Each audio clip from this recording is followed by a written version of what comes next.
Please take your seats. My name is Arkady Moshas. I work at the Finnish Institute of International Affairs, and I have a great honor today to moderate this panel. The title of this panel, as you know, is Eastern Partnership Policy from Warsaw to Vilnius. And I think the purpose of this panel is to actually analyze what happened in the last 2 years.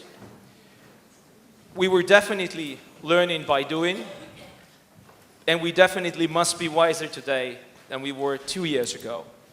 So I think what we'll try to do at this panel is to distill this collective wisdom and see how much we are wiser. We have excellent panelists, very distinguished speakers today.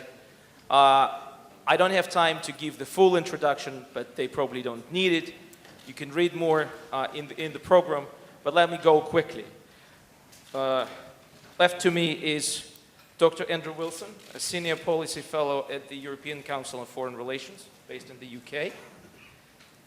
Next is Mr. Michael Köhler, Director for the Neighborhood at the DG Development and Cooperation at the European Commission. Minister of Foreign Affairs of Sweden, Mr. Carl Bildt. Minister of Foreign Affairs of Poland, Mr. Radek Sikorski. Ian Bond, Director of Foreign Policy at the Centre of European Reform, UK. Cornelius Ochmund, Director and Board Member at the Foundation for Polish-German Cooperation. I guess based in Warsaw, but basically alternating, right? And Viktor Kirilla, Executive Director of the Foreign Policy Association of Moldova. So we have a very good representation of the EU point of view, the regional point of view, the expert community, the officials. I think quite the right mix to address the issues. In the beginning, I will be asking panelists questions, and they will have some minutes to answer and elaborate. And then, after this first introductory round, I believe we will open the floor for the general discussion. And my first question would go to Mr. Bildt. I would like to start on a positive note, which is the achievements. We definitely have achieved something. So I would like to ask you a question, not whether you are happy, but what are you happy with when it comes to the results of the functioning of the Eastern Partnership? Well, going back to when we took the initiative in the spring of 2008, would we have expected that it would be possible to mobilize the energy of the European Union to offering such generous and wide-reaching agreements to the Eastern Partnership countries as has been the case? I don't think we would have expected that. Because at that time, interest in these countries was fairly marginal in the European Union, if we are going to be honest. And there was a lot of reluctance whether one should do anything, or in particular not very much. We've been able to develop the Eastern Partnership, its different programs, more than I think we expected at that particular time. If you take the DCFTA, which is now subject to discussions, that's an extremely ambitious approach that has been taken by the European Union. So from that point of view, that's a good thing. Another thing is, of course, that has also generated a lot of enthusiasm all around the Eastern Partnership countries. I understand we have more than 1,000 journalists here in Vilnius these days. We have civil society energized all over the region. Nothing of this would have been possible without the Eastern Partnership. Then we have to understand what the Eastern Partnership is and what it's not. It is not, as some people seem to believe, a bazaar where you compare bids for billions and then go for the best offer. That was never the intention. That will never be the case. It is essentially part of our efforts to reach out and help those that are interested in the democratization and the modernization of their respective economies and societies, understanding that there are those that favor policies more of stagnation and of more authoritarian tendencies. That's a battle that goes on back and forth within more or less all of these societies. And by the way, that goes on also inside Russia's society. And were we to, or when we gradually succeed more in supporting democratization, modernization, opening up of the economies, I think long term, one of the main beneficiaries of this policy is going to be Russia itself. Because Russia is one of the countries that really needs modernization in order to be able to get a better possibility for its citizens in the future. So that's briefly what I think we have achieved quite a lot, what the Eastern Partnership is not and will not become, but the competition that is there within societies long term, and where the Eastern Partnership, the different elements of it, the more political, the civil society, the business, the regional programs, are part of the long-term European Union efforts. Thank you very much, Mr. Bildt. And I would like actually to ask Mr. Sikorsky a follow-up question. Thank you, Mr. Bildt, for bringing up Russia. Of course, we expected somebody would bring it up, but now it came up very early. But my question is not about that. My question is that it is often discussed, at least in the analytical community, what the Eastern Partnership should be primarily about. Should it be about, well, some sort of geopolitical tug-of-war with Russia in the common neighborhood? Or should it be about the transformation of the societies in the partnership area? So this is actually the essence of my question. Mr. Sikorsky, do you see this transformation is actually happening? Do you see we are on the right track on that? Yes, I think we are. Look at the country that is reforming most energetically, unreservedly, which is Moldova. I'm glad that the principle of more for more operates. And I think the timing yesterday of the announcement by the European Commission that Moldovan holders of biometric passports will be allowed to move around the Schengen area without visas is an excellent news, because it shows that if you do the right thing, we are here to help. As Carl said, we are not in the business of sustaining oligarchic systems in other countries and helping countries in not reforming their economies. Quite the contrary. The more you show willing and able to accept our assistance in modernizing your institutions, the more generous we will be. And here you have in the Eastern Partnership a full spectrum of attitudes, of levels of interest and levels of performance. And that's how it will be. Thank you. Mr. Köhler, the next question goes to you. And again, we've just heard the words more for more, and this is a very correct formula, I guess.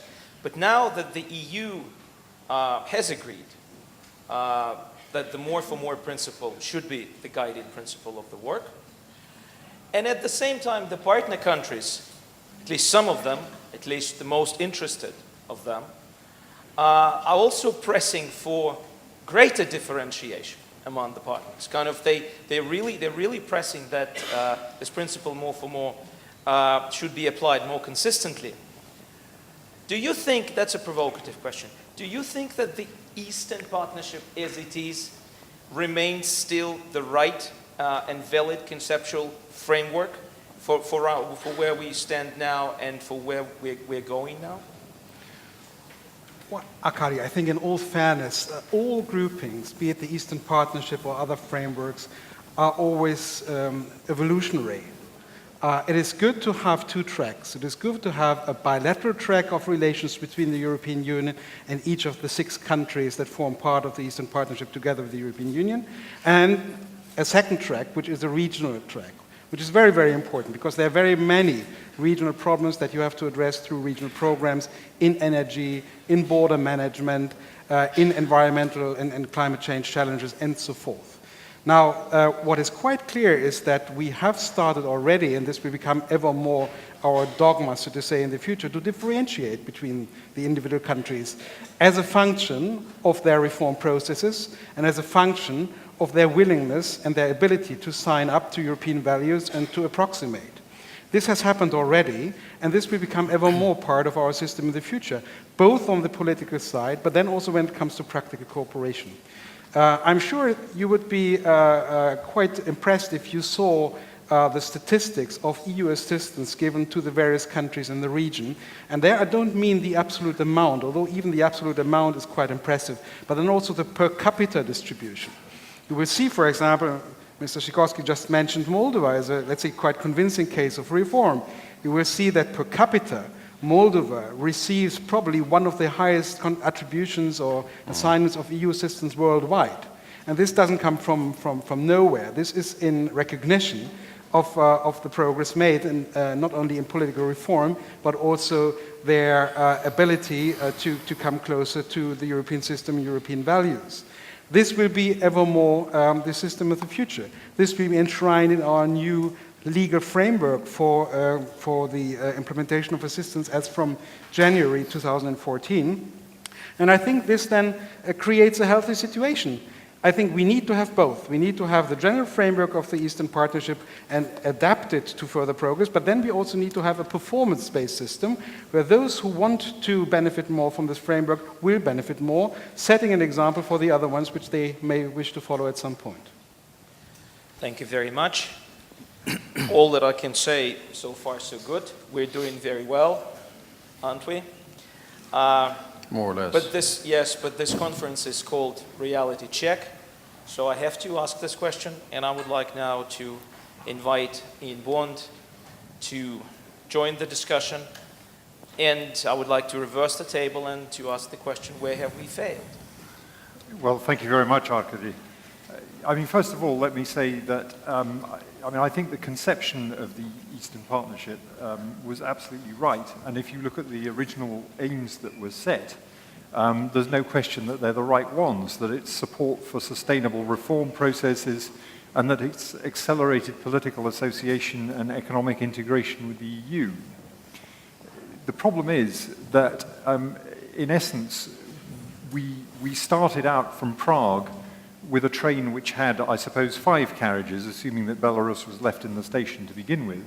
And we're arriving in Vilnius with a train which has 2. And that's not ideal. We have gone through a situation where, in effect, Azerbaijan opted out of the process at a very early stage, where Armenia has been forced out of it by Russian pressure, and where Ukraine, at this very late stage, through a combination of its own internal issues and pressure from Russia, has also decided that, at least for the time being, it's going to take a pause. I think the other thing I'd say is, and I know that some of the gains from the Eastern Partnership are really only going to come at a second stage when the association agreements enter into force. But if you look at the degree of convergence in a number of important areas, it's just not there. I mean, if you take the Transparency International Corruption Perceptions Index, Georgia is about the only country which has made a significant improvement in its placing in that index over the period of the Eastern Partnership. It's in, I think, 51st place. The others range between 94th place and 144th place. And at least one of them has actually seen a deterioration in its place over the period of the Eastern Partnership. The same with the Freedom House Index, the same with the UNDP Index of Human Development, the same even with the World Bank Ease of Doing Business Index, where you would really hope that greater engagement with the EU would have had a positive impact. But the reality is that, in fact, Armenia, Azerbaijan, and Ukraine are all now in a worse place in that index than they were in 2009.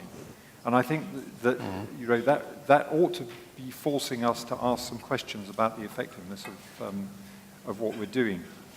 one of the most striking things is that if you're looking at foreign direct investment, which played a key role in the convergence between the Central European countries and the rest of the EU over the last 2 decades, Belarus is getting more foreign direct investment than any of the other Eastern Partnership countries except for Ukraine, despite the total lack of economic reform in that country. So I wonder what's going on, and it does seem to me that we have to ask ourselves some quite hard questions. I wonder, yeah, that's... Thank you very much. And my next question would go to Cornelius Ochman. Polish-German cooperation on the issue of Eastern Partnership. What do you think? Have these two countries, which are among the major EU players, and I would say even they have probably a decisive role in shaping the EU policy in the East. Do you think they have worked throughout the last 2 years as a good tandem?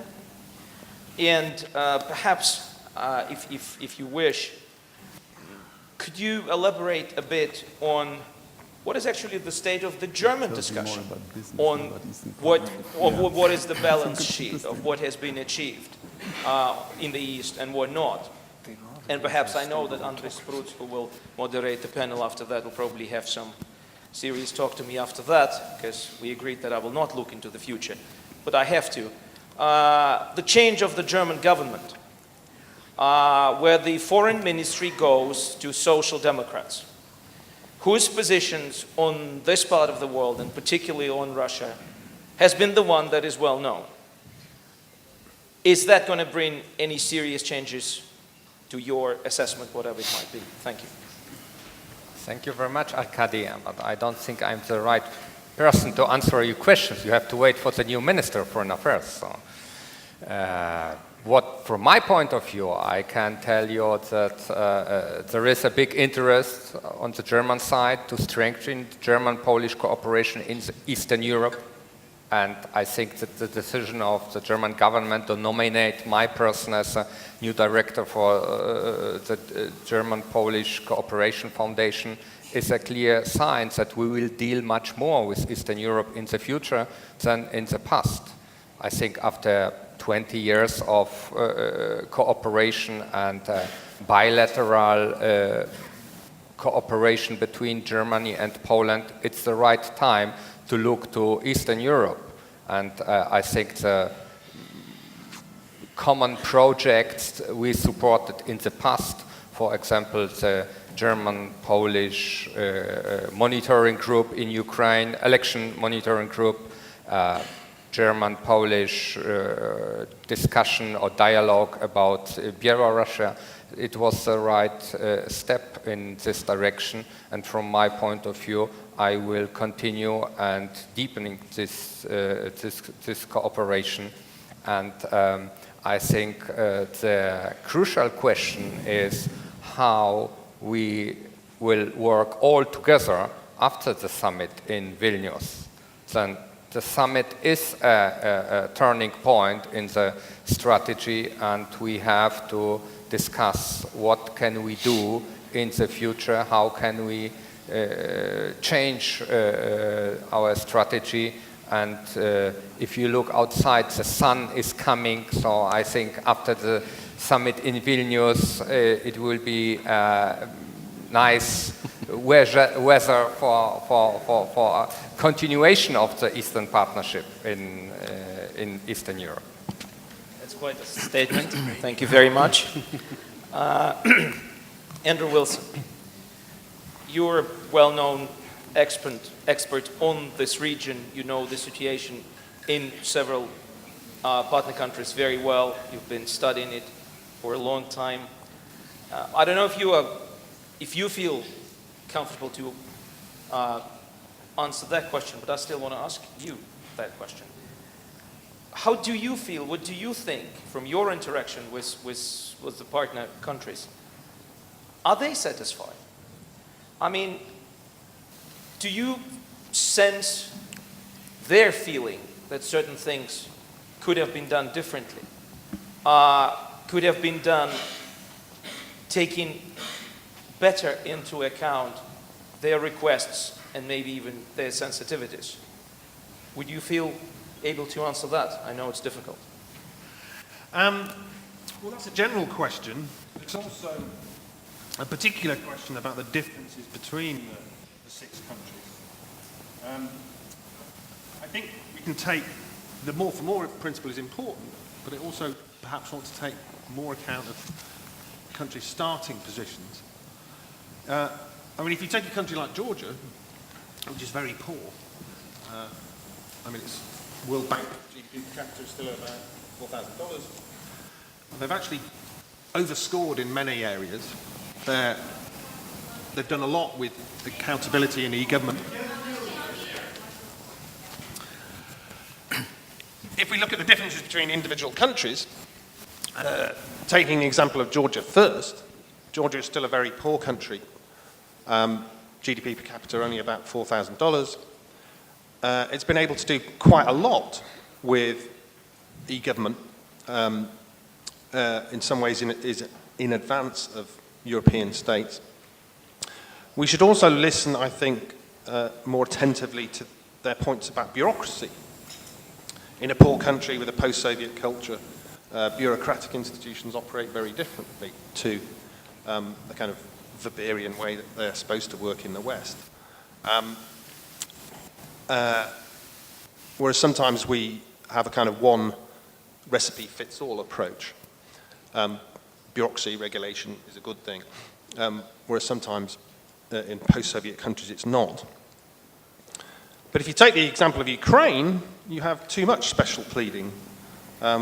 Ukraine, as was pointed out this morning, started with very similar conditions to Poland or to Lithuania, where we are now. And with Ukraine, it's often the wrong way around. Countries like Lithuania did the hard work, they made the sacrifices because they wanted the benefits that would accrue from joining the Union. How we deal with a country which wants to front-load all the benefits and the financial support is a very different and difficult question. But you can also answer that question in its kind of general aspect. Could we have done more? Well, we can have this country of the world, this part of the world, the 6 countries, will always benefit from more political attention. The 2 ministers here have been very much in the vanguard of that, but the rest of the European leadership somewhat far behind. So simple political attention, visits to this part of the world, soothing local egos goes a long way. Thank you very much. And now, Victor, Kirilla. Well, basically, I would like to ask you the same question, but you represent Moldova here. You heard it many times, we all repeat it, and it was a bit, again, confirmed at this panel, that Moldova is now considered to be, well, the leading candidate to yet potentially, with all caveats, but the leading candidate to become a success story. Could you share the view from inside Moldova? But again, the question is the same. Do you think that the EU is doing all the right things and all the necessary things to actually make this success story happen? Thank you. I think so.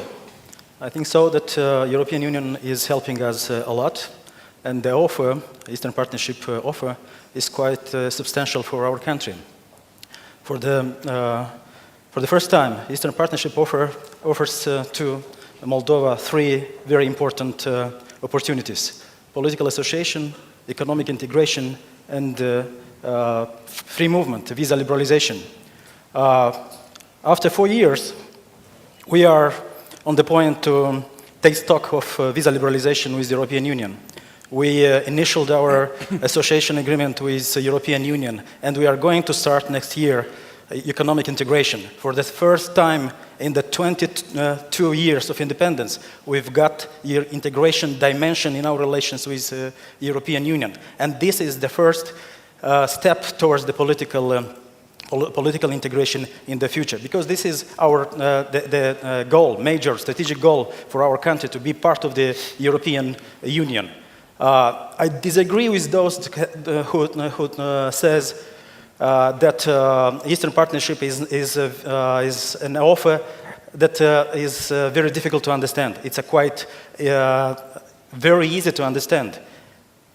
Those who want to make reforms, those who want to improve and to deepen our relations with the European Union, they have a very useful instrument. They have the solidarity of the European Union, they have the support, political and economic and financial support from the part of European Union.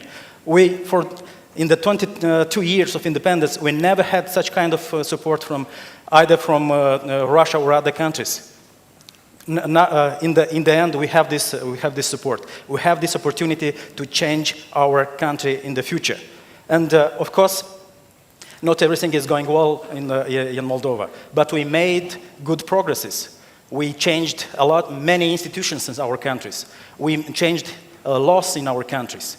We abided to the values and principles. And all these achievements allowed us to get the promise of and the actually recommendation of the European Commission towards the EU Council to have visa-free regime with the European Union, probably starting next year. So I would say Moldova is a success story of the Eastern Partnership, without doubt. Now is the time to get Eastern Partnership a success story for Moldovans. And this means that the Moldovans have to feel tangible benefits of our relation, of our cooperation, partnership with the European Union. And actually this process has started. Thank you very much. And now, I guess, well, thus far the panel has been mostly in agreement and conformity with each other.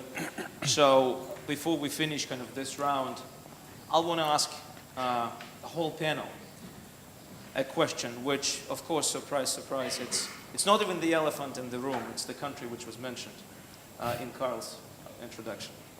And again, I know that Sweden.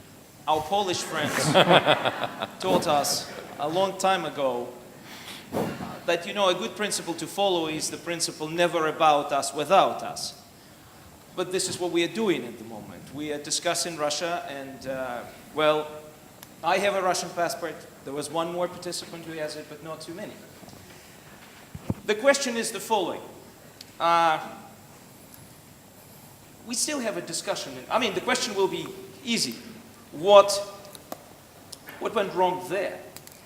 This discussion has been going on for quite a while. You have schools in Europe.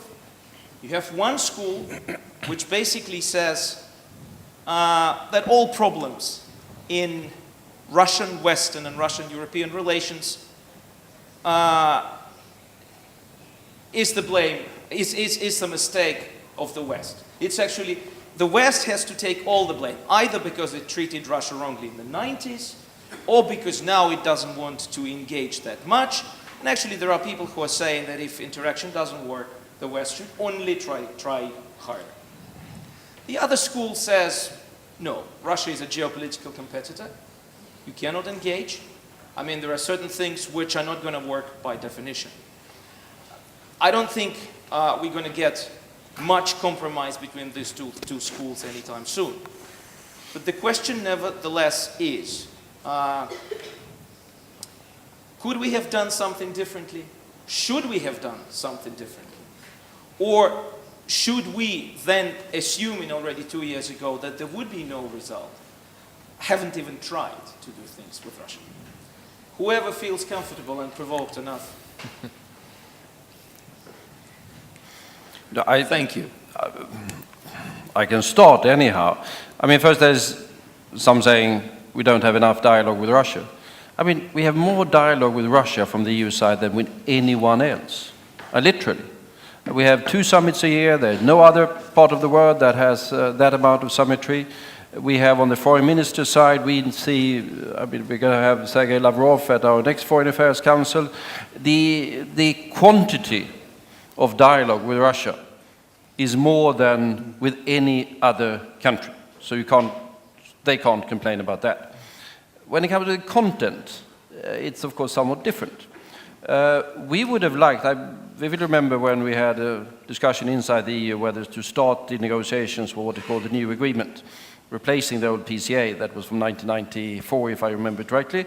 And we did get a mandate and we did start negotiating with Russia. We want to proceed faster with Russia in terms of economic cooperation and integration. But we get sort of now the Russians are saying we don't really want to go that fast with you, we can't, we are not ready. So they are the ones that are more reluctant to cooperate. We would like to work more together with Russia because we have as profound an interest in the modernization and the democratization of Russia as we have in any of the other countries. But it so happens that the politics of the place is somewhat different. But it's not because of the lack of number of meetings, certainly not, and it's certainly not because of the willingness on our side. Thank you. Mr. Sikorski? I think it's largely a function of Russia's internal composition. Russia has a different socio-political model, which for the moment is stable. And one statistic, I think, illustrates it. 35% of the wealth of Russia belongs to 110 individuals. And they would want to get more. Right. And we don't do it like that in the West. And while the oil price is above 100, it can be sustained because enough trickles down to the level of ordinary Russians to improve their life chances. The old paradigm in Russia was that Russia reformed itself after being tested in an unsuccessful war, whether be it after the Crimean War or after the Russo-Japanese War. War is now unthinkable, thank God, and therefore the paradigm will be that Russia will probably only start seriously reforming itself if the oil price drops well below 100 for at least a couple of years. Thank you. Ms. Köhler? Well, you asked a couple of questions. You asked, for example, should we have known it before? I think there's a difference between a theoretical possibility that you have to take into account as an analyst of international relations and an expectation. And I was impressed. I traveled a lot recently in the Eastern Partnership countries. I went to Armenia exactly 10 days ago, 10 days after the Armenian decision to join the customs union was made public. And what I stated there was total surprise by everybody. Total surprise by civil society, total surprise by the ministers I talked to, and many others. So yes, they all knew this was a possibility, but that was about to come. And at that moment, I think, took everybody by surprise. Second point, would we have an alternative to engage or not to engage? I'm not a minister, but my humble view is that the European Union doesn't have a culture of not engaging. Would it be better to basically lean back and say, listen, okay, we wait a couple of years, at least without saying that we are open for dialogue and we keep the doors open, for example? I don't think it would be a wise strategy, and I don't think that is our tradition of policy making. But then Minister Sikorski just said what I actually wanted to say. As long as you have an oil price of $100 or more a barrel, apparently there is no strong need in Russia to reform. If there is strong need in Russia to reform, there apparently is no strong momentum for some sort of modernization partnership with the European Union. And that conditions all the rest. Now, how long will that be the case? Will that be a given forever? I doubt it. I also state that, well, there's the customs union, there will be the Eurasian Union. I haven't yet met any Belarusian, I haven't yet met any Kazakh, I haven't yet met any Armenian who was particularly enthusiastic about this. So I think there is a difference between what's happening now and tomorrow and what may happen in the mid and the long term. and a difference between what's happening at government level and the groundswell of society that you have. And it was referred to this morning. Things are happening in Ukraine, other things are happening in other countries. I think at some point, those who govern have to take into account the views of the large swell of society. Thank you. Mr. Wilson? Russia is one reason why reform is more difficult in the Eastern Partnership countries than it was in the accession countries of the 1990s. It's not the only reason. In fact, the primary reason is local elites and their foibles and weaknesses. Russia exploits those foibles and weaknesses. The difference between Russia and the West isn't really geopolitics.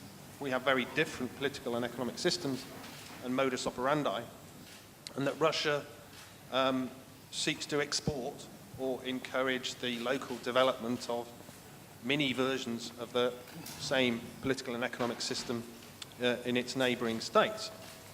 Russia, now it's fashionable to talk about Russian soft power. Russia doesn't really have soft power, it has covert power, it has negative power. In recent years, it's been quite good at obstructing attempts to reform or to sign certain agreements with the EU. That's a factor that we have to be aware of. It's not just the domestic nature of the Russian system, it's the attempt to export it as well. Thank you. Mr. Ochman? Thank you very much. From my point, I have to mention one example of German-Polish cooperation in the last year, and Minister Sikorski and Minister Westerwelle have created the visa-free zone with Kaliningrad. And dealing with Russia, dealing with Kaliningrad in my previous job at the Bertelsmann Foundation, I have been really surprised by the mental changes in Kaliningrad I have seen and felt a few weeks ago being there. So let's think about it, how to improve this cooperation, how to create a visa-free zone not only with Moldova, not only with the countries of the Eastern Partnership, but how to continue this cooperation with Russia. Thank you. Mr. Bond?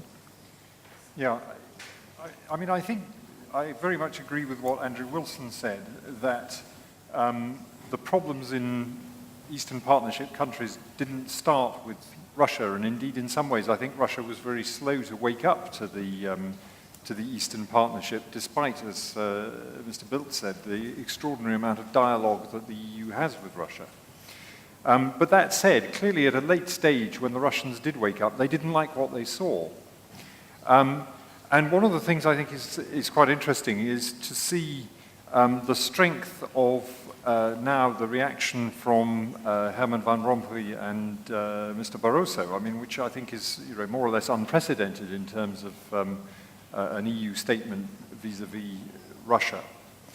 It does seem to me that in a sense we should certainly keep engaging with Russia and talking to Russia, but there isn't actually much compromise in our world views, because fundamentally we first of all believe in the sovereignty of our neighbours, and secondly believe that it's to our advantage to have stable, prosperous and democratic neighbours.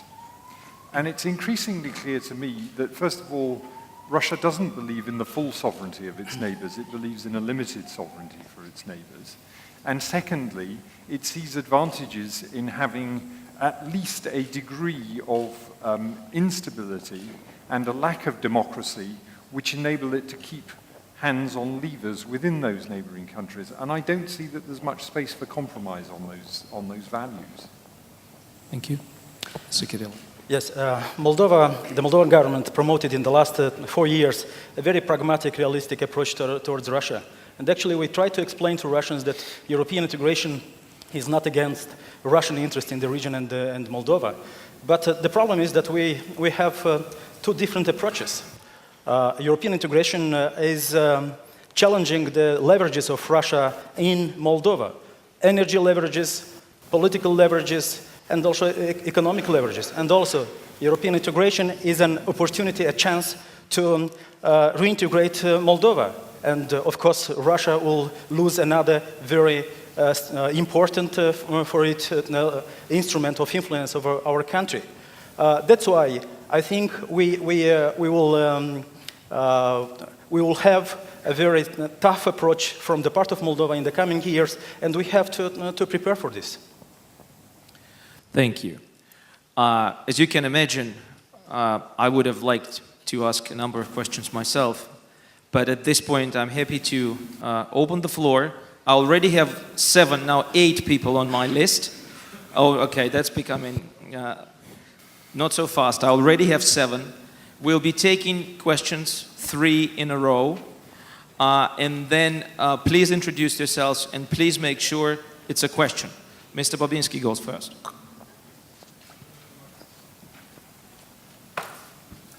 Krzysztof Bobinski from the Civil Society Forum. We have a problem in the Civil Society Forum in that one of our members of our steering committee, Mamad Lig, has not been allowed to leave Azerbaijan.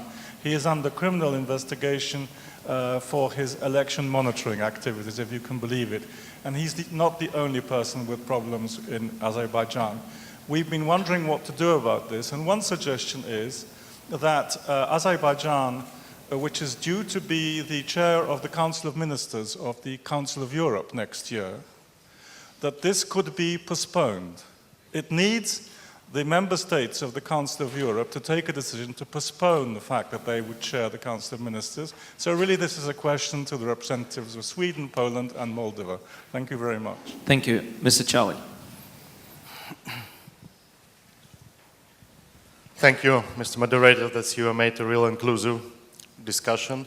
Very short comment about Russia. I will not ask about Russia, only one comment. I want to remind you, if you decide about consultation to include Russia, tango is traditional dance of 2. If you include the third side, it will be Russian horovod. So, and my question, my question about mobility. About? Mobility, people mobility. I congratulate Moldova, it's real achievement, and, but in other countries of Eastern Partnership, including Ukraine, it's no such a success story, you understand it. Do you think we can use existing mechanism of liberalization of a visa regime? I mean, for example, visa facilitation agreement to benefit of all people in the countries, not only some categories. Are you addressing this question to anyone specifically? To Mr. Bill and to Mr. Sikorsky, because they are very active part of this process. The microphone goes here.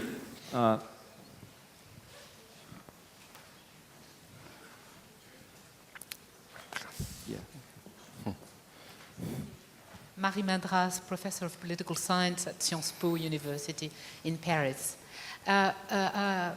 Was surprised this morning not to hear more about the so-called frozen conflicts, which I would rather define as frozen regions. Only the very last words by Mr. Chirila about possibilities of reintegration.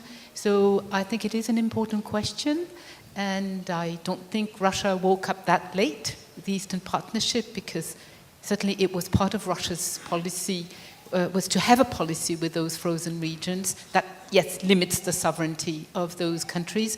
So I would like to ask the question about, in recent years, how you have dealt with these problems of frozen regions in several countries of the Eastern Partnership. Thank you. Thank you very much. So who would like to start? Yes. I think Eastern Partnership is not designed to deal with frozen conflicts. We have other institutions to do that. We have OSCE, for example. As regards mobility and visas, I think it illustrates a larger problem. In order to get what Moldova is now going to get, access without visas to the Schengen area, governments have to do 4 pretty self-evident things. You have to have effective control over your borders.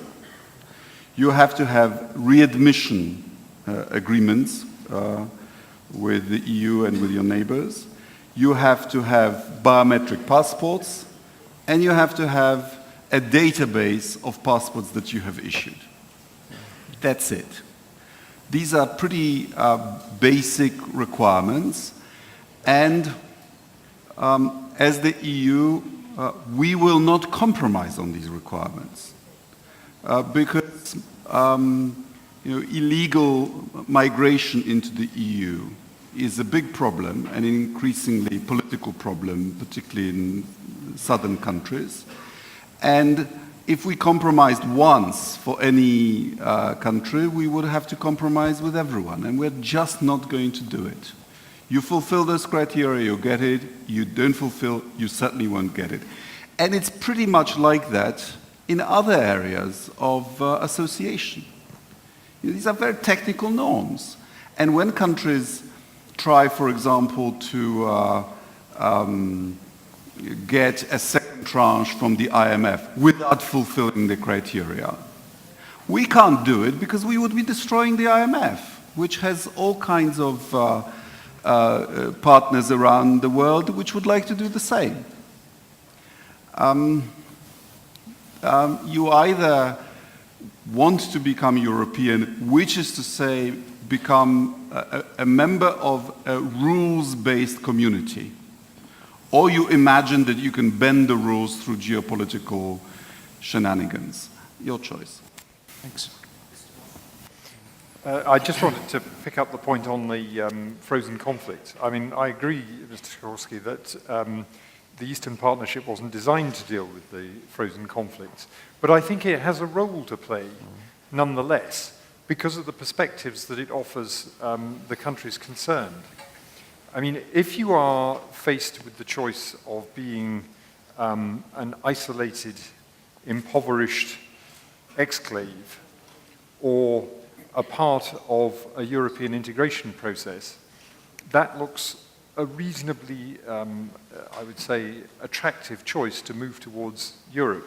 If your choice is to be more closely linked to a more prosperous Russia or stuck within an impoverished Eastern European or Caucasian state, then that's a different calculation. So it does seem to me that in terms of the incentives that we provide for settlement, notwithstanding Russia has its own interests in those conflicts, in terms of the incentives that we can provide, the Eastern Partnership has a role to play. Thank you. Mr. Bill? No, I just agree with that. I mean, it's entirely correct. Eastern Partnership was never designed to deal with the frozen conflicts or whatever you call them, and is not able to do it. But the overall framework of development and moving forward should facilitate, one would hope, the resolution of some of these conflicts.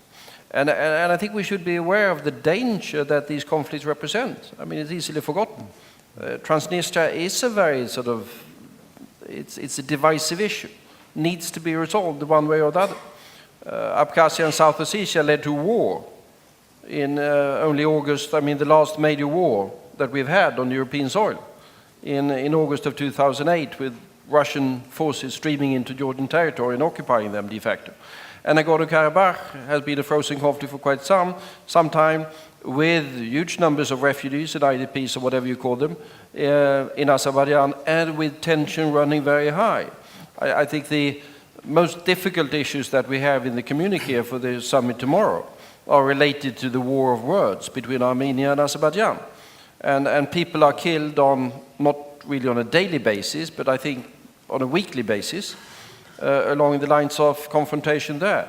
And with now sort of this new game being played with customs union and whatever, I think we are entering perhaps a somewhat more dangerous period in terms of that particular conflict. That should not be forgotten. And a new conflict there would have devastating consequences for the entire region. Thank you. Shall we start the next round? Thank you, Arkady. Andris Spruceju, Director of Latvian Institute of International Affairs. And I would address two ministers.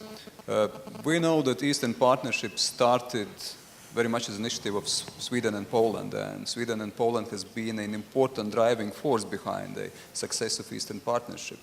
And I think we all of us appreciate your presence here.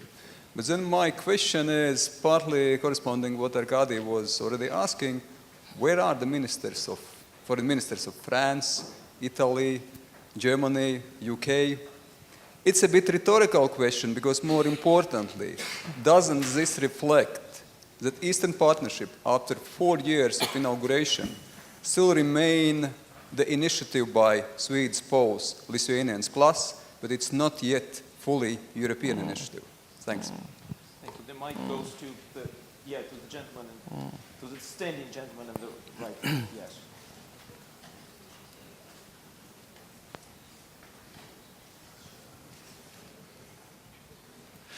Спасибо. Я вопрос задам на русском языке. Артур Сакунц, Хельсинская гражданская ассамблея из Армении. Excuse me.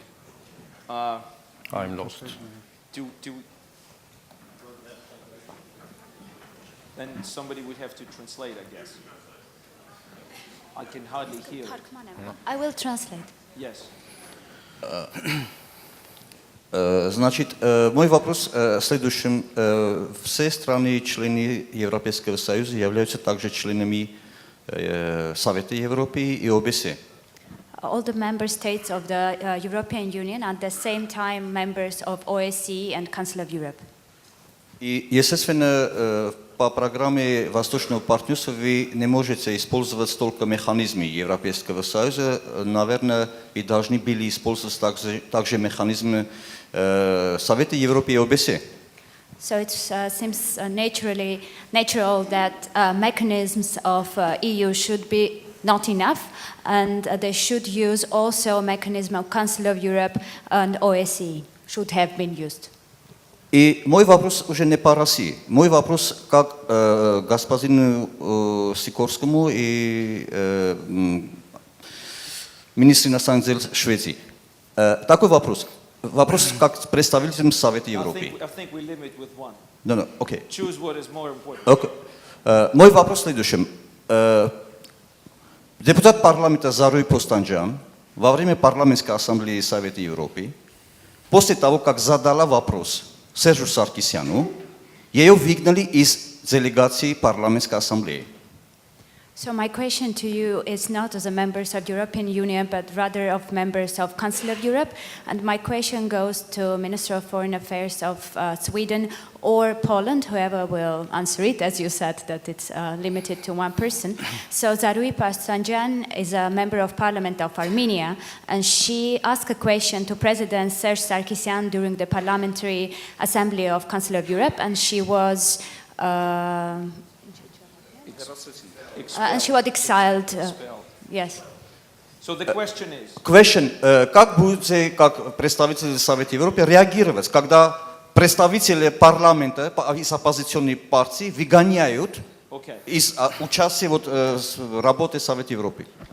So my question is how you feel as members of Council of Europe, representatives of countries of Council of Europe, but a member of parliament of oppositional party is exiled or expelled from the delegation. Oh, the lady in the back there, yes. Excuse me? Well, that means I'm blind, because there were many hands that were...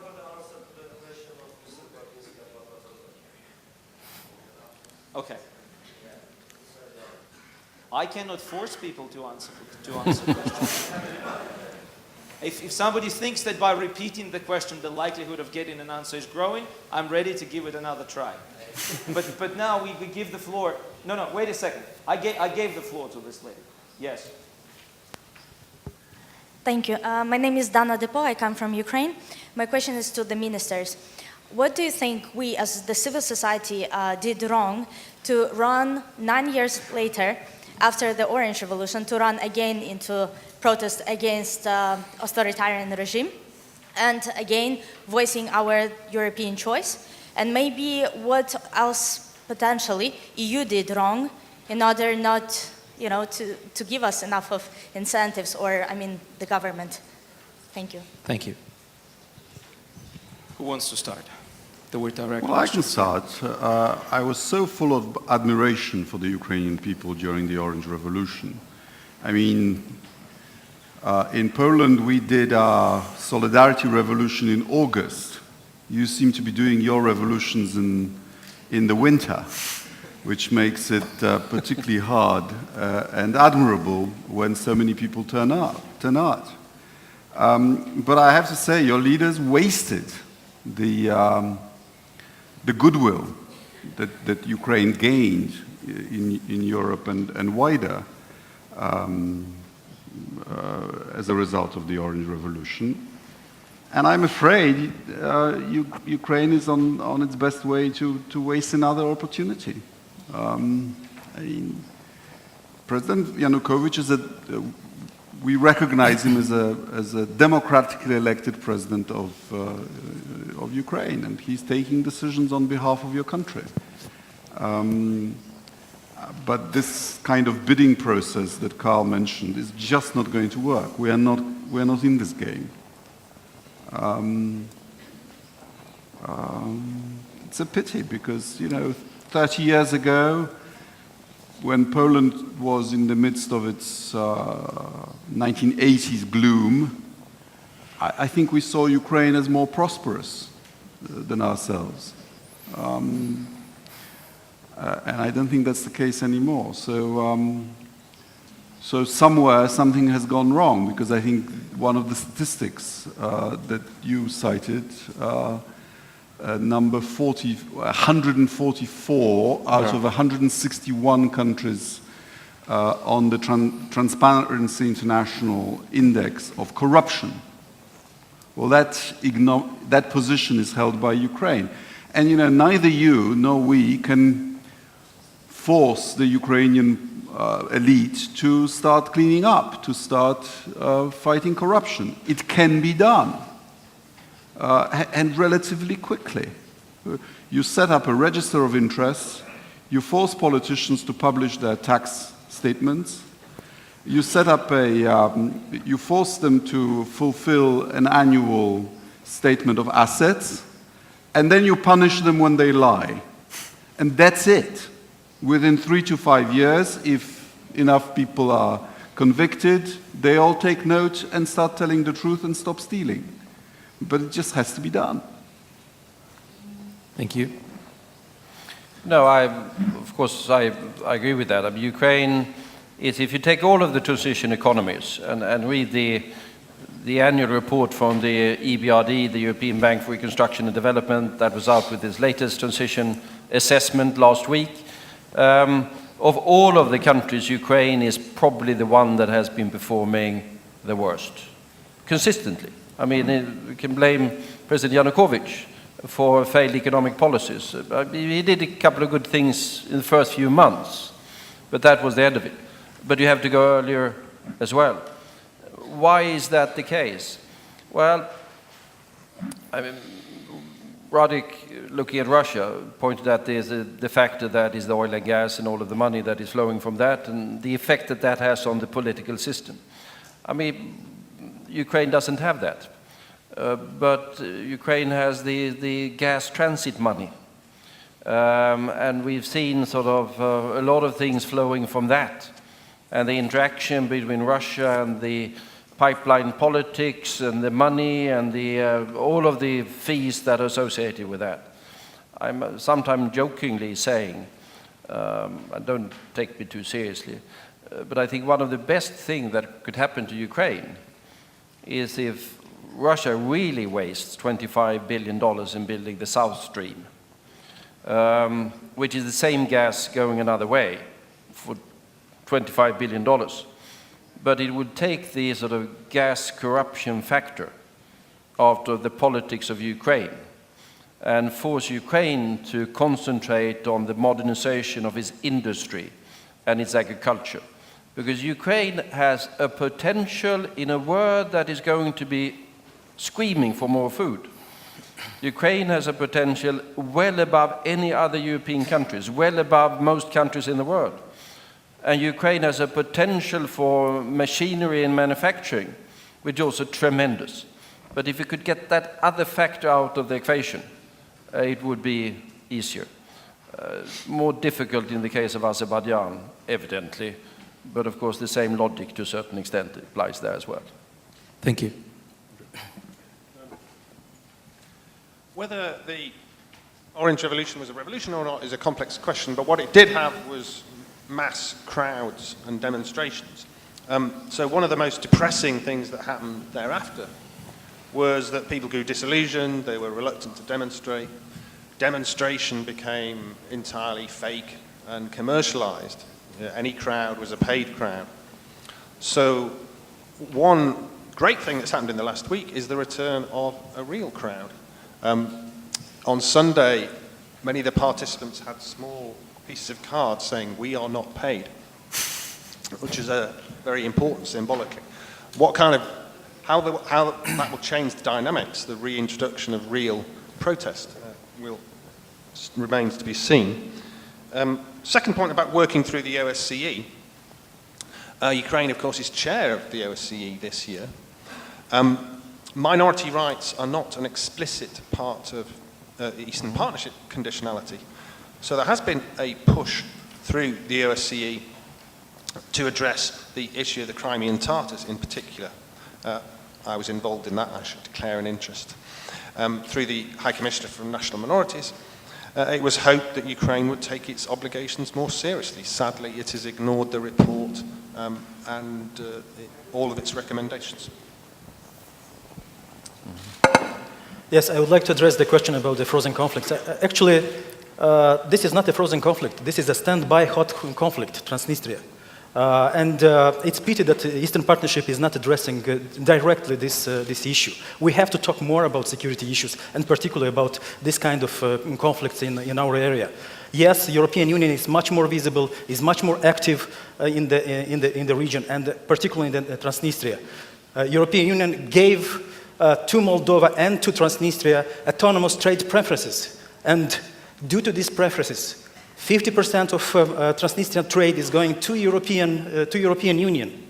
Also, European Union is financing different projects, civil society projects to promote human rights in the region. And particularly the Swedish embassy is quite active in the region. Also, they support the dialogues on different levels, not only on civil society, but also with local authorities, with economic community. This is good. But the problem, the question, the issue is how to transform these leverages in the real power in Transnistria. European Union has failed so far, and also together with Moldova, to transform, to have such a power over the Transnistrians. As long as Russia will finance 60% of budget deficit of Transnistria, nothing will change in this region. We have to think about a very attractive post-conflictual package of assistance to Transnistrians that would challenge this influence of Russia in the region. Thank you. Ladies and gentlemen, I'm very glad that this panel is so popular, and my list is already longer than life. So I already at this point want to apologize that not everybody will be given a chance, unfortunately, otherwise we would have stayed here for another couple of weeks. But now, yes, I'm happy to give the floor to you. My name is Joanna Korosh. I'm the Program Director for Eastern Europe and Central Asia at Civil Rights Defenders, a Stockholm-based human rights organization. I have a question to the two ministers. We have mentioned Azerbaijan here several times. And we have actually two dictatorships in Eastern Partnership, and that's Belarus and Azerbaijan. They are treated very differently. I don't think I need to give a lot of examples of that. So my question is, why is that? And when will you make sure that the EU starts putting human rights not at the periphery, but at the center of EU policy towards Azerbaijan? Thank you. Thank you. Yes. Yeah, thank you. Pata, Georgia's Reforms Associates. First of all, thank you very much indeed for your very useful insight about the successes and failures of the Eastern Partnership so far. As you said, Eastern Partnership is about reforming, modernizing, developing My question is about Georgia. What are the messages, if I may, the ministers, to ask you, what are the messages you kept saying or keep saying to the Georgian authorities about keeping reforming, about keeping modernizing, having in mind, of course, that there have been so far quite ups and failures, ups and downs, and there are quite ups and downs even now. Minister Sikorsky, you said that there is a specific model in Russia, that they have their own socio-political model, which is pretty stable. While we all wish, of course, and we all want to see Russia as a stable democracy, let me respectfully disagree with that definition, but nonetheless, let me ask you what makes you to say and think that there is a specific model which is quite stable? Thank you. A gentleman over there. Thank you. Thomas Simon Larita, ZAPCO Worldwide and former advisor to the Georgian president. There's a kind of a hangover following Ukraine's decision to stop the discussion on the association agreement. My question to Minister Bildt and Sikorsky is, what will happen when the hangover will be over on Monday, and what will be the policy of the European Union to... Sorry, I can't hear you. Yeah, it's the acoustics here. The acoustics is complicated. So, is it better like that? Could we turn one of the speakers towards us, maybe?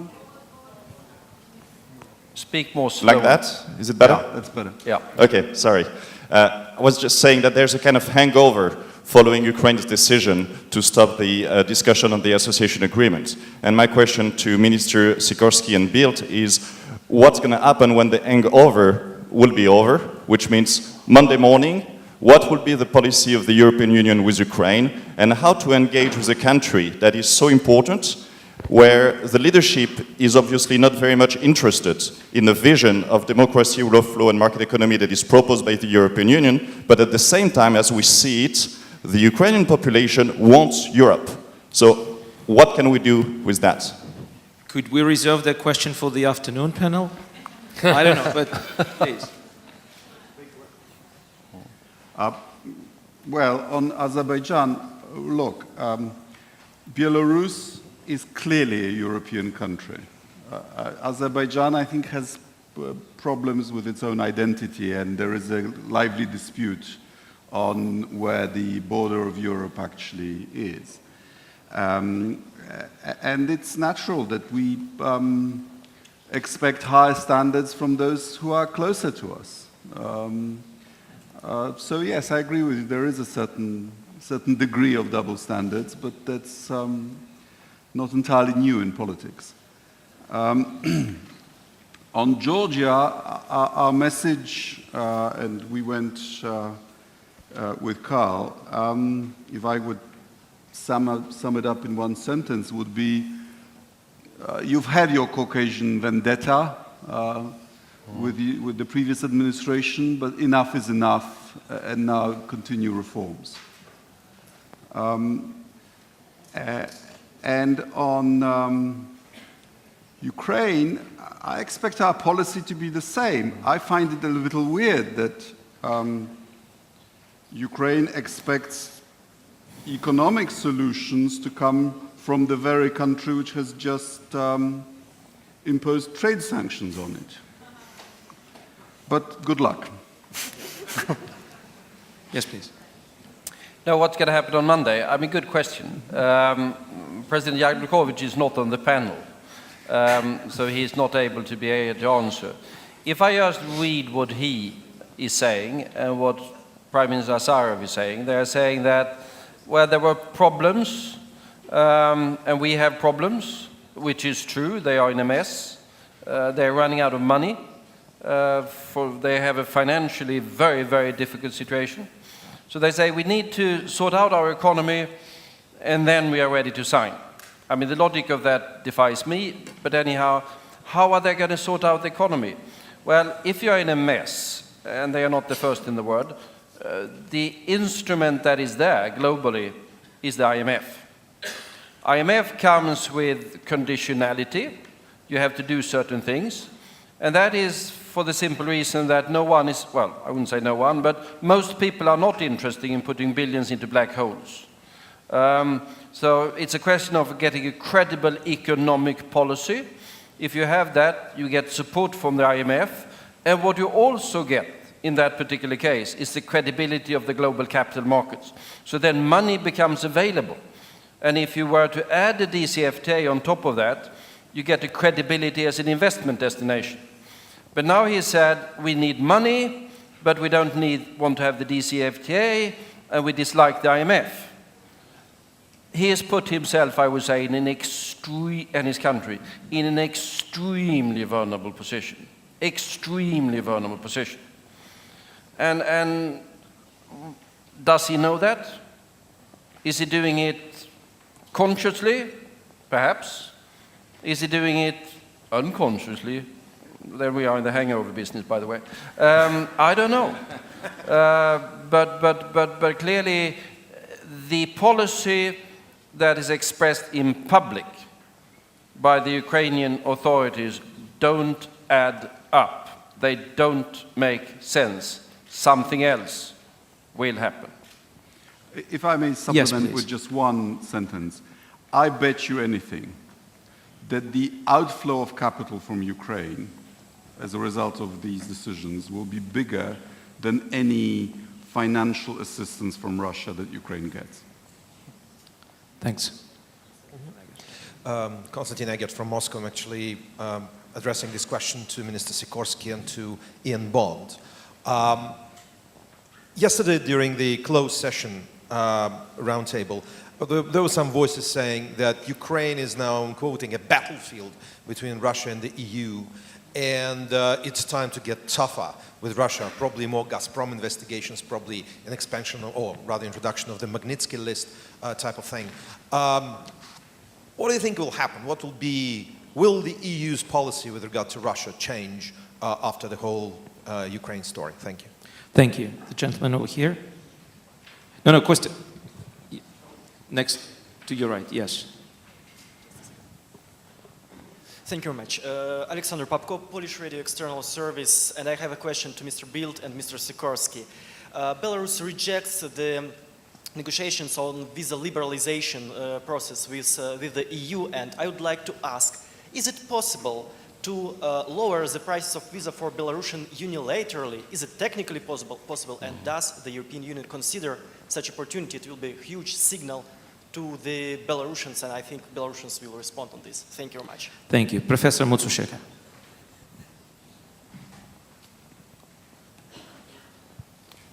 Thank you. I am Professor Mutsushika, University of Shizuoka in Japan. If I do not misunderstand, Mr. Putin said that he wanted to have trilateral negotiation, EU, Ukraine, and Russia. And what is the reaction of the European Union? And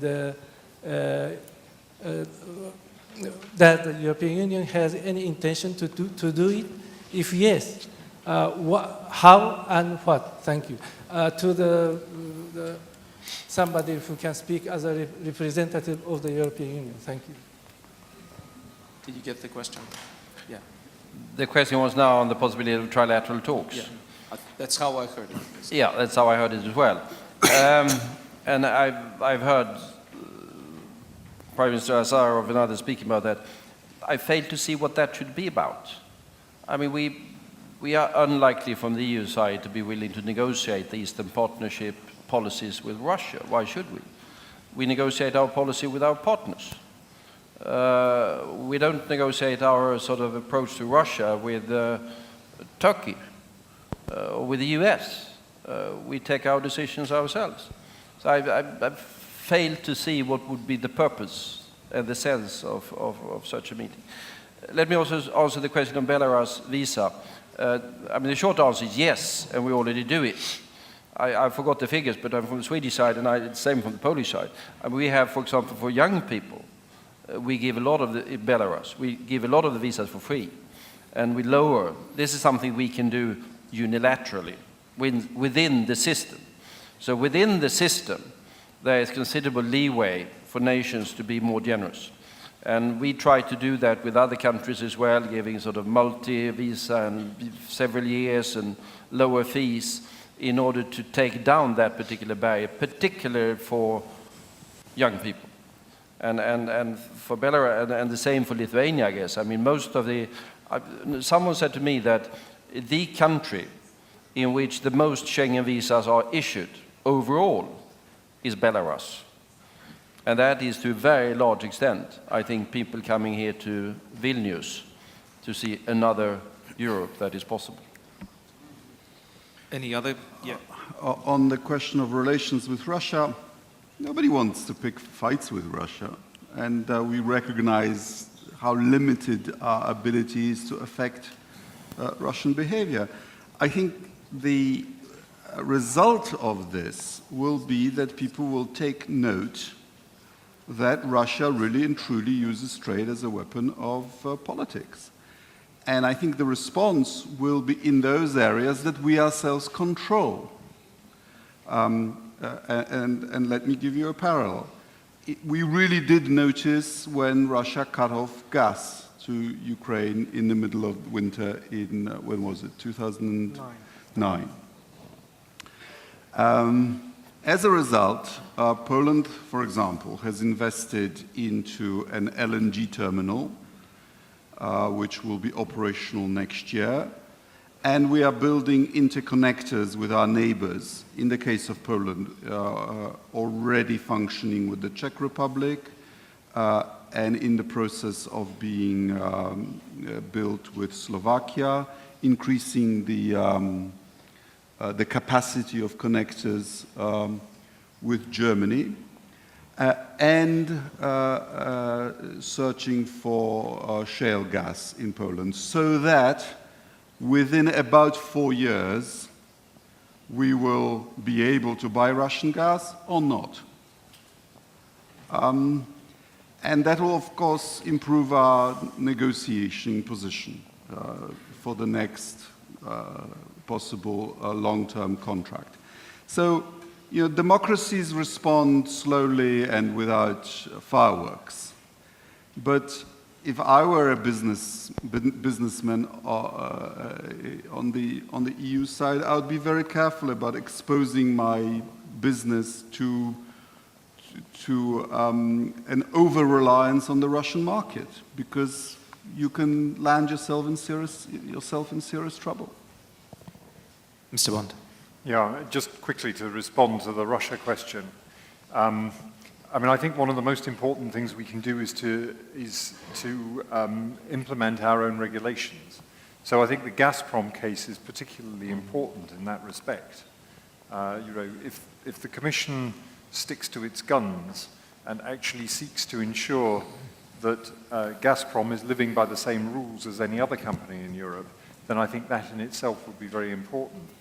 And I think there is something for my own country to do, which is to ask some much more searching questions about where the Russian money that flows onto London markets is coming from.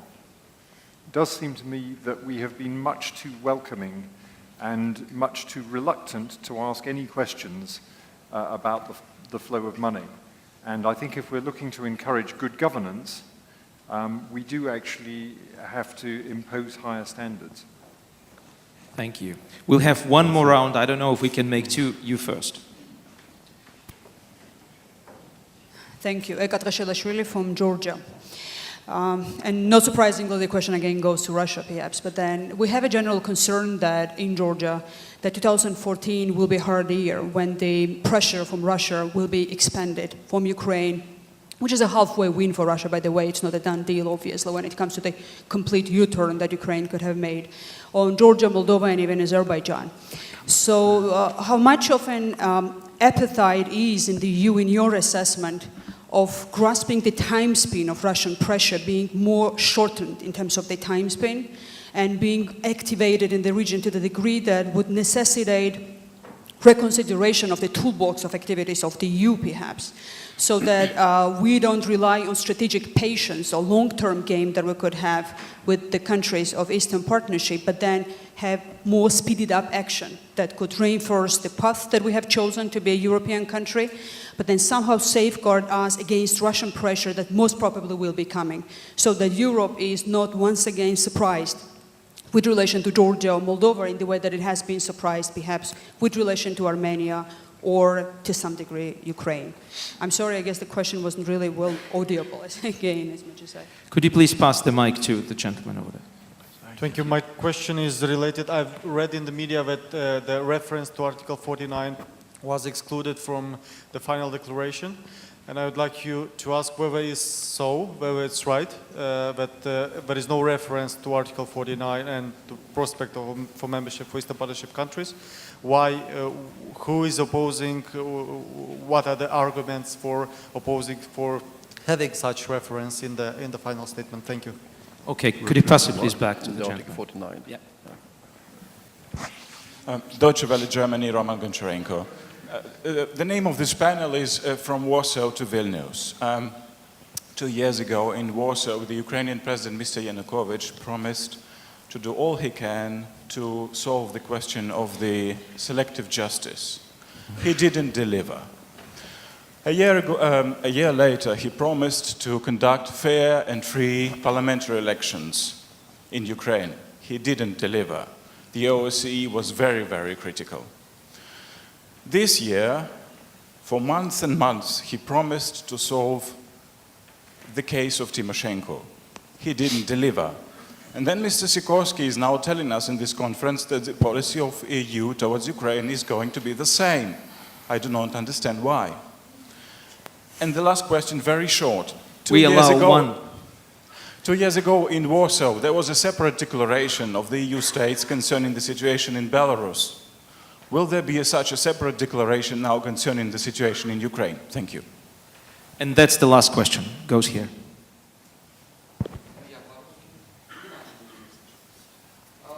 Участник ликвидации аварии Чернобыльской АЭС, 86 год, Волчанин, Беларусь. Выступая в Европарламенте, президент Европарламента сказал, что мы в большом долгу перед участниками ликвидации аварии, особенно перед Беларусью. И в большом долгу. Так я хочу сегодня у вас, господа министры, спросить, а когда будете долг отдавать? Потому что я еду в Вильнюс, мне дают только 3 дня визу. The question is that the President of the European Parliament said that we owe a lot to those who liquidated the Chernobyl disaster, and the gentleman is one of those. So the question is, when is the European Union going to exactly pay that debt back? And the other question is that why... for the Chernobyl? Yes, to those who were there to kind of fight with the consequences. And the question is, how much do you owe and when are you going to pay it back? And isn't it not the time to extend the length of visas for these people at least? So, ladies and gentlemen, that's the last round of answers. Just please be patient. I wasn't aware that there were any financial claim on Europe as a result of Chernobyl disaster, but there are people in Poland who feel that Sweden should pay for the deluge of Poland in 1655. When are you going to pay? Right. Details. No, I wasn't aware either that it was the European Union has done a lot of things, but I was not aware it was responsible for Chernobyl. I remember something, you might remember it as well, that was there in the past, which was called the Soviet Union. And I think Chernobyl was part of that thing. So responsibility rests with them. But could I also... Yes, please. I mean, I'm sorry, the acoustics is sometimes rather bad. So, Eka, I didn't quite get your question, but we can do it later. Let me, the Article 49 question, which I think is an important one. Article 49 is not in the final declaration. I wouldn't be too agitated about that, because Article 49 is in the treaties. It's been there since the Treaty of Rome. It's in the Treaty of Amsterdam and Nice and Lisbon and Maastricht and whatever. Every treaty says the same thing. And it says that any European country that is willing and that's able to fulfill the conditions of membership is welcome. That will never change. Then, should one have it in the declaration or not, some countries are saying, and I think there's some merit to their case, they're saying these countries of the Eastern Partnership, they have such a long way to go. So you risk creating sort of false expectations by talking about membership now. I mean, there's some merit to that particular argument. Others saying, well, it gives them hope that membership is going to be there. There's another part of the argument. But I would say at the end of the day, that is not particularly relevant, the outcome of that particular debate. What is relevant is that it's in the treaties. And look at the history of the European Union. Every European democracy that has knocked on the doors of the European Union have sooner or later been let in. There's always been resistance inside the European Union. I remember 80 members of the European Parliament who didn't even want Sweden as a member. Believe it or not, outrageous. But we are members. And I think this logic will continue to apply irrespectively what is going to be in the communique tomorrow. I would add to this a piece of advice. Don't fall into the trap that you have to get promise of membership, then you will carry out reforms. And if you don't have the promise of membership, oh, well, we can't carry out reforms because we don't know what the destination is. Look, when Poland signed its association agreement in 1991, it was in the trough of our post-communist recession. And we were also denied any hope of membership. All we had was our own unilateral declaration that this is our aim. And we didn't get any financial assistance from the EU either. The only help we got in our reforms was an American line of credit for the stabilization of our currency, which we actually didn't use. So actually Ukraine, for example, is getting much more assistance than we were getting in those days. And the lesson from our experience is just do it, and it will get appreciated. And that, I think, answers the question about the unchanging policy towards Ukraine. Well, look, Mrs. Tymoshenko herself has very convincingly appealed to the leaders of Europe not to make her person a hostage of Ukraine's association. So we are responding to her and to the 200,000 people in Ukraine who have demonstrated their willingness to be associated with Europe. And I would also dispute your facts that nothing has been done on selective justice. Much has been done on selective justice, unfortunately not the final touch. Thank you. Unless the panelists insist that it should continue, I'm ready to say that this panel has come to a close. Let me thank all of you for your active participation. I apologize again to those who was not given a chance to get the floor. But please, the panelists, I would like to ask the panelists to leave the podium now. But I would like to ask you to still stay in your seats, because I was asked to give now the mic to my colleagues from Ukraine for some kind of an announcement. They will continue. Hello. We are to steal just 5 minutes of your time more. There will be a very small, quiet ceremony, which I invite here Krzysztof Babinski. Just please take your seats just for a couple of minutes.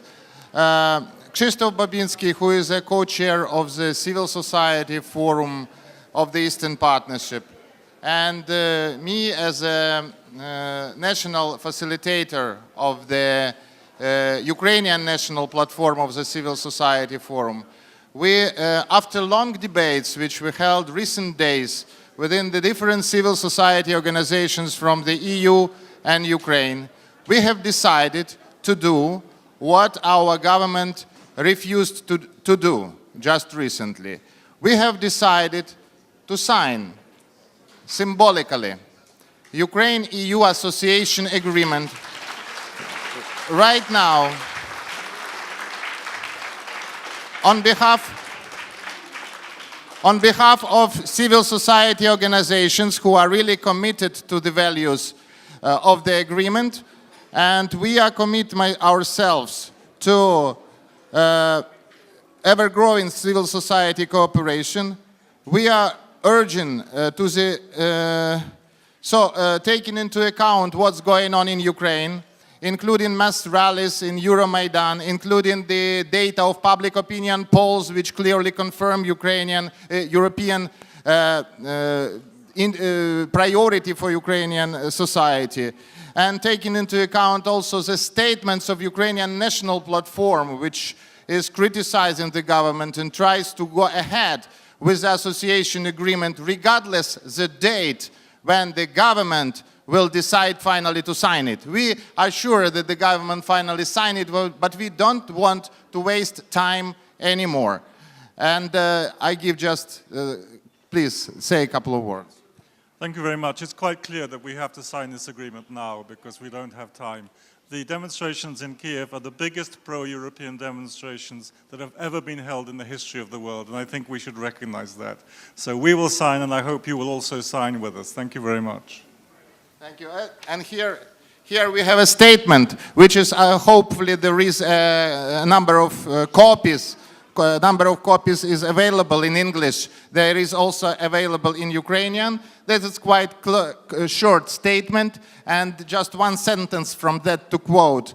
We sign the EU-Ukraine Association Agreement and commit ourselves to stimulate its implementation in all the areas where civil society has its stakes, interests and concerns.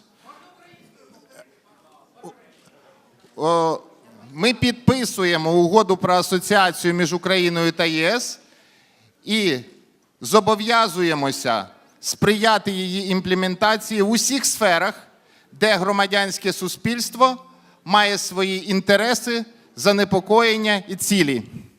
Дякую. І зараз ми... Да, і у нас є така от неформальна процедура.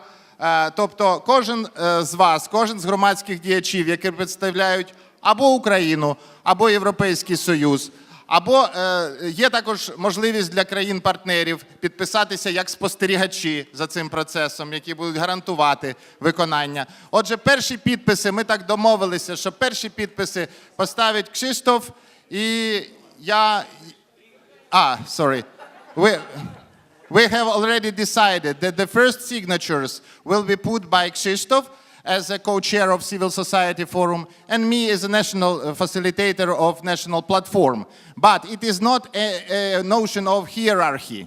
There is no right to monopolize this right. So we just invite everybody of you who are representing either Ukraine or EU member states or other third countries who may be observers under our agreement, our commitment, to sign it also. And we will have a long list of signatories. And we will bring it to Kyiv, we will bring it to any European capital, and we will prove that the civil societies are ready, they are commitment, and they are going ahead regardless of the date of official signing of this agreement. Thank you for your support, and we will sign it here and here on this paper. Thank you very much.